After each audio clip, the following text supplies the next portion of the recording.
केंद्रीय सड़क परिवहन मंत्री नितिन गडकरी ने रायबरेली के रहने वाले वर्तमान में यूपी सरकार में उद्यान राज्य मंत्री हैं दिनेश प्रताप सिंह को एक चिट्ठी लिखी कि आपने जो मांगे रायबरेली के विकास के लिए किया था वो सभी पूरी होंगी और संभवतः वो 15 फरवरी को रायबरेली आ रहे हैं। मंत्री जी हमारे बीच मौजूद हैं। क्या है पूरा कार्यक्रम और रायबरेली के विकास के लिए खासकर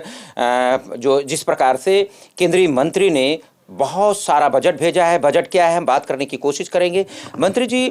जो केंद्रीय मंत्री ने बजट भेजा और आपको एक पत्र खासकर आभार व्यक्त किया है, वो पत्र क्या है और रायबरेली में कौन सी योजनाएं हैं और क्या है 15 तारीख का कार्यक्रम? मैं धन्यवाद देता हूं देश के यशस्वी पूर्व राष्ट्रीय अध्यक्ष भारतीय जनता पार्टी और वर्तमान में सड़क परिवहन मंत्री आदरणीय नितिन गडकरी जी का, जिन्होंने रायबरेली की चिंता की और मेरे अनुरोध पर कई हजार करोड़ की परियोजनाएं स्वीकृत की, जैसे रायबरेली से प्रयागराज 4 लेन, जैसे रायबरेली रिंग रोड फेज़ 2, जैसे रायबरेली में फिरोज गांधी चौराहे से सई नदी तक डिवाइडर रोड, जैसे पराग डेयरी चौराहे से ITI मोड़ तक एलिवेटेड सड़क, जैसे मुंशीगंज की सड़क, जैसे रायबरेली से अयोध्या मार्ग, ऐसे बहुत सारे मार्ग उन्होंने हमको दिए हैं। और अभी उम्मीद करता हूं कि रायबरेली के लोग कुछ और जो मांग करेंगे उसको हमारे नितिन गडकरी जी 15 तारीख को पूरा करेंगे। और बहुत सारा तोहफा दिया है उन्होंने, इसके लिए मैं रायबरेली की जनता की ओर से धन्यवाद देता हूं। इन परिस्थितियों में जब यहाँ निर्वाचित सांसद भाजपा का नहीं है, भाजपा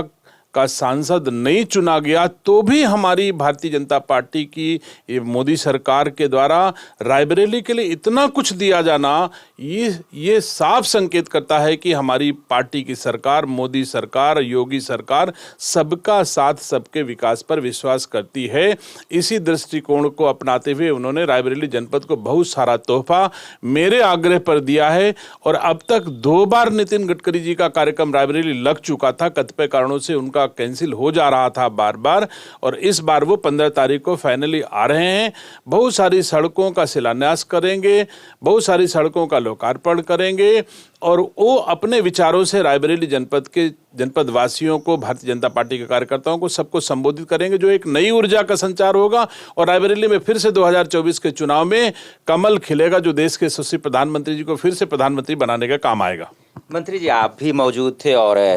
जो कैबिनेट मंत्री हैं सुरेश खन्ना जी आए, और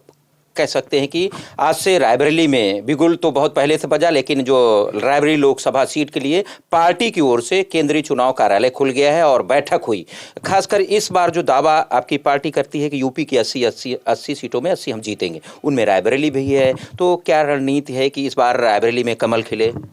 देखिए, रायबरेली के आप भी निवासी हो, रायबरेली का मतदाता हो, चाहे रायबरेली का कार्यकर्ता हो, हर वर्ग का कार्यकर्ता हो, वो एक चीज देख रहा है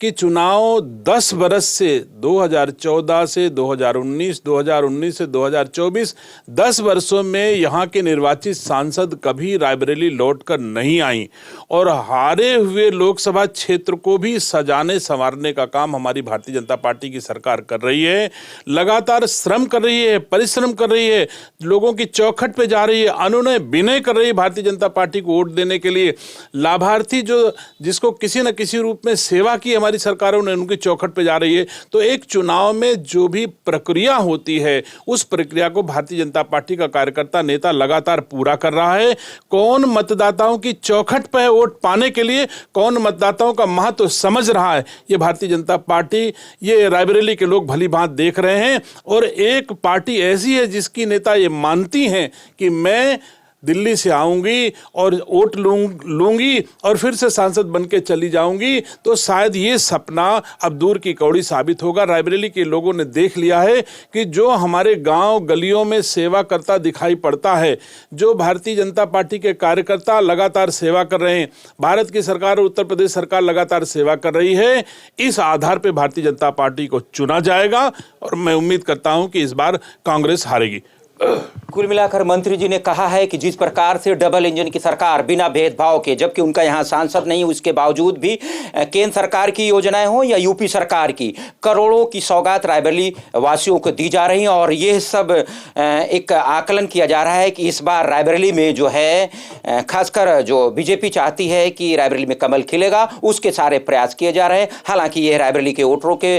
बस में है, जब चुनाव होगा, जब परिणाम आगे तब पता चलेगा। लेकिन जो दावा जिस प्रकार से तमाम योजनाएं रायबरेली को मिल रही हैं, उनमें जिस प्रकार से केंद्रीय मंत्री ने यूपी के मंत्री की सराहना की और खासकर रायबरेली में तमाम जो योजनाएं आ रही हैं, उस लिहाज से इस बार रायबरेली में कमल खिलने की पूरी उम्मीद है, ऐसा बीजेपी और पार्टी के जो मंत्री हैं वे जता रहे हैं। Shiv Prasad Yadav, India news, Raebareli.